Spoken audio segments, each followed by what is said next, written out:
Hey guys, CSDL here, and today's video is my January wrap-up.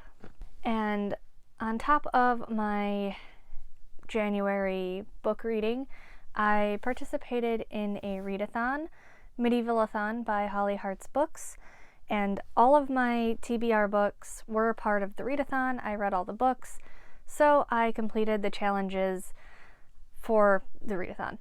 I chose the bard profession, so I am a bard by trade, and I read 5 books, so that makes me a noble bard, so I'm fancy. Overall, her readathon was very chill. It's not a lot of pressure, which I like. I mean, sometimes maybe I'd like to do a huge challenge, but that's rare, and I normally enjoy a nice chill readathon, which this was, and it's kind of D&D inspired, so extra fun. Next time she does Medievalathon, I would give it a try. I recommend. It was fun. I had fun. Now, on to the books themselves. First up is The Picture of Dorian Gray by Oscar Wilde. This is a classic.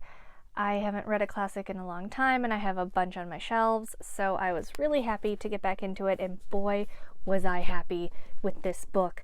Like, it's a classic, but it doesn't feel the same as most classics do. I mean, it's still written like a classic novel, so the writing style still has that same tone, but the story itself is vastly different than you would typically see in a classic, and I just loved the way Oscar Wilde wrote this. I think it was beautifully done, and if you're gonna pick up a classic, if you're interested in starting somewhere, or if you want to just get back into it like I did, I would totally recommend Dorian Gray.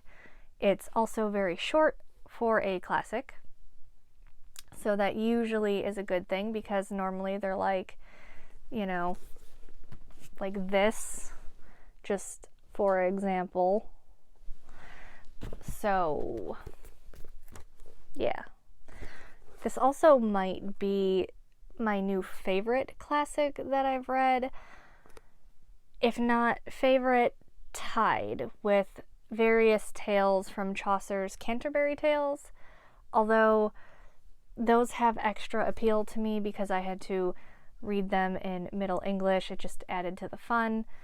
But the story, the way Wilde wrote the story, it's very good, it's very appealing. It's not typical for a classic, it's a bit different.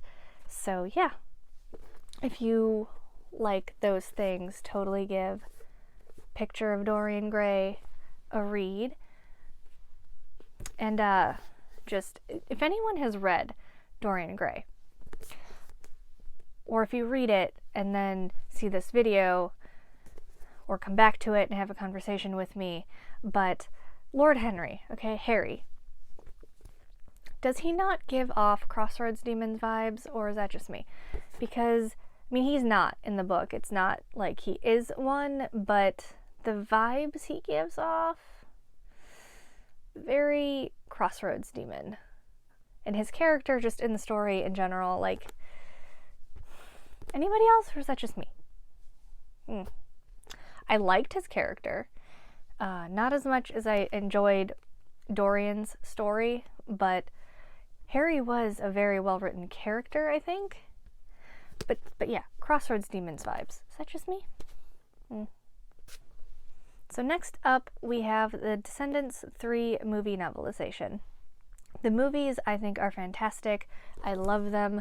I know they're Disney movies, so they're kind of, you know, a little bit cheesy and musical, but I mean, you're watching a Disney movie, you know that's going to be a thing. It's part of the experience. I don't know.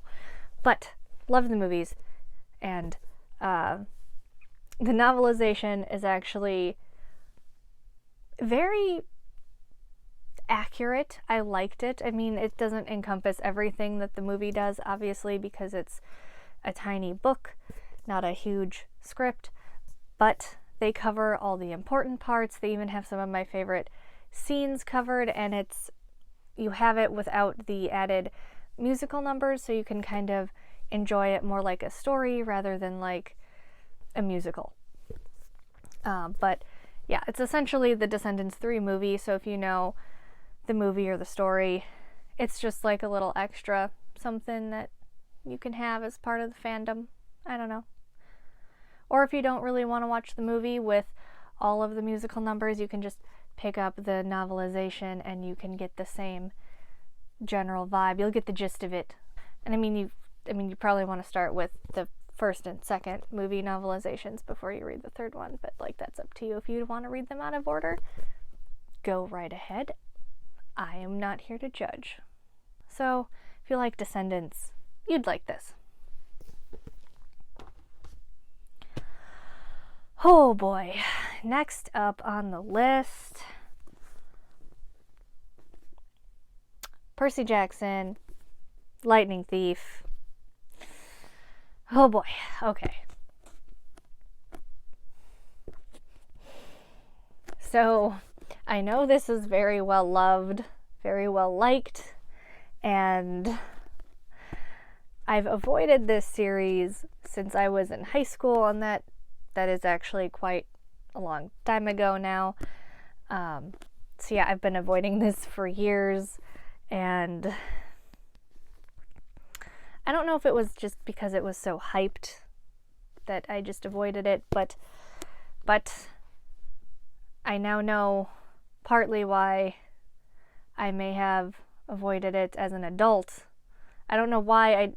High school, I can only imagine it was because it was hyped, and I was like, eh. But as an adult, my instincts were correct. And while I like the story, okay, the story is great, the concept is great, my problem lies that the main characters are children. And it's not very believable to me, like that the children are always the heroes, that the children figure out the puzzles that the adults cannot. I don't know if, being an adult, maybe my opinions are meh, but it makes it very hard for me to get behind the story with believability. It's also, since it is a middle grade series, it's very linear. The story follows a very specific pattern, and that's fine, but it makes it a little bit predictable. Like when they found out there was a traitor among them, it was not hard to figure out who the traitor was, or just other little bits and pieces of the story. It's not a huge mystery. I know it's probably not a popular opinion, but this is not my favorite of series. I will continue it. I didn't hate it. This isn't like how I felt when I read the Hunger Games. I didn't even get through the second novel. I made it through the first book, but could not make it through the second one. But yeah, so I will continue with Percy Jackson, but the children, I really wish, I don't know what would fix that. If maybe they had an older Greek helper, like an adult. I guess a god couldn't help them, but there's plenty of Greek mythological beings that could help them, that are not just children saving the day. Okay. So yeah, that's kind of my condensed thoughts on Percy Jackson. I hope I enjoy it more as the series goes on. I assume they will get older. Maybe they will get better. I don't know. But yeah. And I think what will keep me interested in the Percy Jackson series is Rick Riordan's writing style. I actually really do enjoy how he writes, even if I'm not 100% behind his characters. But yeah.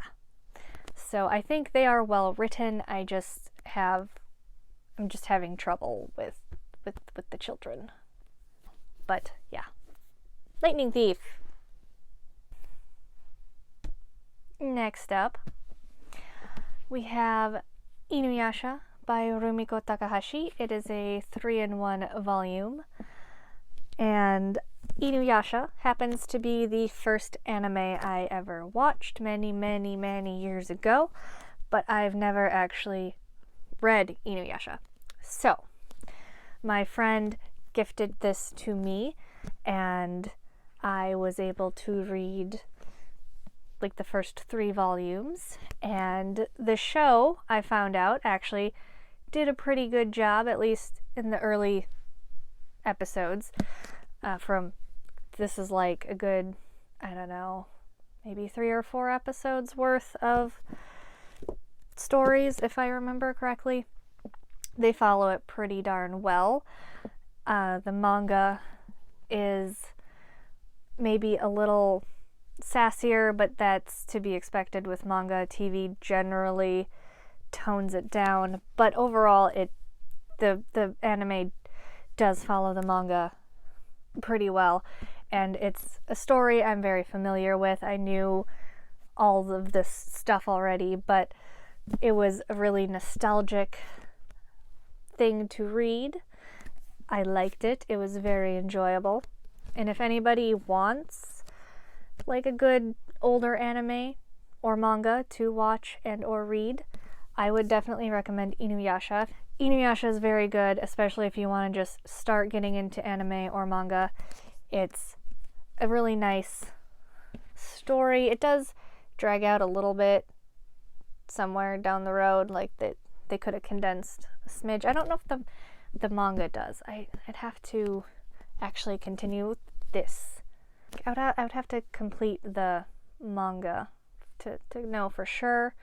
But yeah, I may continue collecting Inuyasha in the future now that I actually have some. It was definitely a fun, nostalgic read, and yeah, would recommend Inuyasha to anyone who wants to start a nice manga. It has all your favorite fun story elements. It has demons, priestesses, saving the world, you know, typical stuff. Now, the final book, the shiniest book. It's so pretty. Just you could get lost in the cover. Not even gonna lie. So, last book in the pile is The Red Scrolls of Magic by Cassandra Clare and Wesley Chu. This is part of the Shadowhunters universe. It's its own little spin-off series. Eldest Curses, book 1. There's 2 books, so it's a duology. I'm pretty sure there's only 2 books. And the second book will be in my February TBR. So, I have never read anything Shadowhunters before. I have never watched Shadowhunters before, so I knew not a whole lot going into this, but you don't actually need to, I discovered. A lot of the pertinent information, you get a little bit of that backstory here, and even if you don't know, like, Magnus and Alec, the main characters, even if you don't know their full backstory from her Mortal Instruments series, you get enough where you still feel like you know who they are, you know them as characters. Like, I mean, if you just want to read a cute little spin-off vacation and demon hunting story, go right ahead.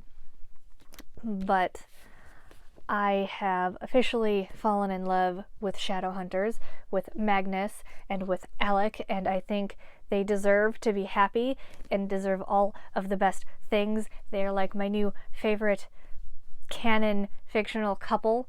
They are wonderful, and I've even gone so far as to binge the Shadowhunters TV show thanks to this book, and I'll put a picture here. Started cosplaying Magnus himself because he is my favorite and he deserves to be happy. I will fight anyone who says otherwise. He deserves to be happy. Him and Alec deserve to be happy, but especially him. Especially in the show. I've read spoilers for the books, but the show is, you know, I'm much more familiar with that now. But anyway, yes. So this was wonderful. It was sweet. It essentially is Magnus and Alec trying to have a nice vacation together because they deserve it. You can't tell me they don't, because they do. And of course, they can't have nice things. They can't have a vacation. It goes horribly awry. But I mean, at the end, I won't give you spoilers, but it's a very nice way to end the book. I'll say that. And all of the in-between stuff was very fun. I like how it was written. I liked that we got to see, I believe it alternates between Magnus and Alec, and so you get to see them both as characters, not just from one of their perspectives.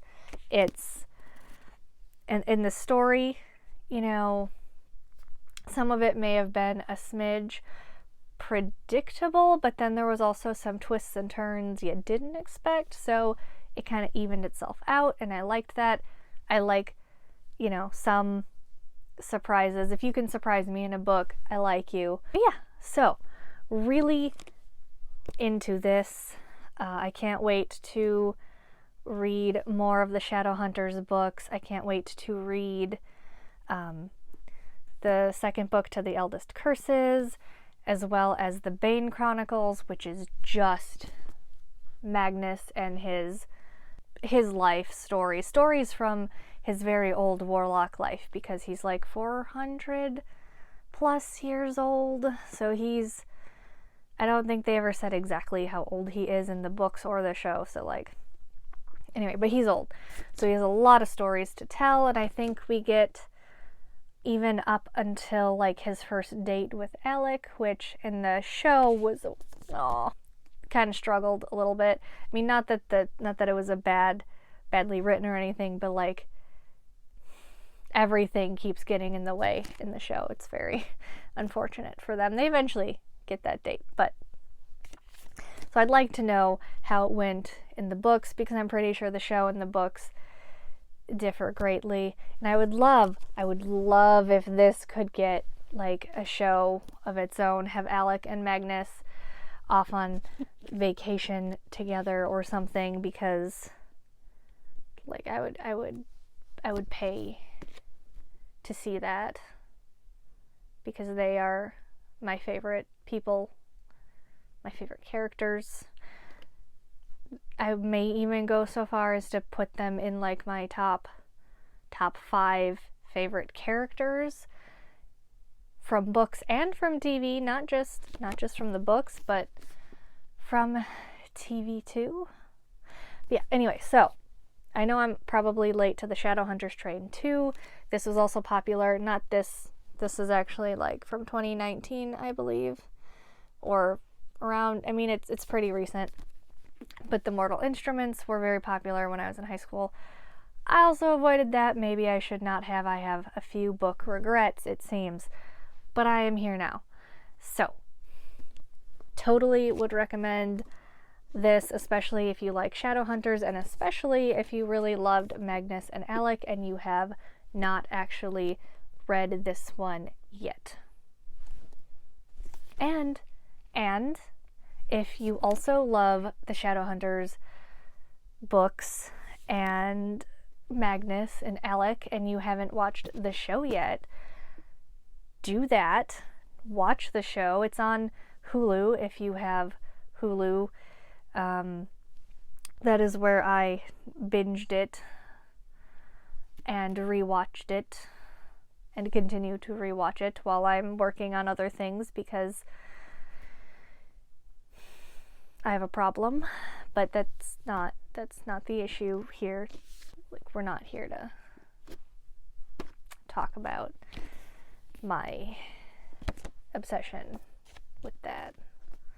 So, 10 out of 10, 11 out of 10 would recommend the Red Scrolls of Magic. And this particular edition. This particular edition, I can't words, it seems, today, is super, super shiny. This is, I think I said this in my January TBR, but that is what drew me to this book in the first place, was the shiny cover. And it seems, just as a quick little example, so it seems that shiny covers are a trend. So this is just the sequel to Red Scrolls. I just wanted to show you guys how shiny the covers are, and this one is even, I think, shiny on the inside. Well, no, that's not shiny on the inside, but there is like kind of cover art in there. I'll show you that in the February TBR, but yeah. So, shiny covers, also a plus. So that was my January wrap-up video. If you have read any of those books and you want to chat with me about them in the comments, feel free to do so. I love book conversations. Or you could just tell me what you read in January. And leave a like, subscribe maybe if you'd like. That'd be cool. I'd appreciate that. And I will see you guys in the next one.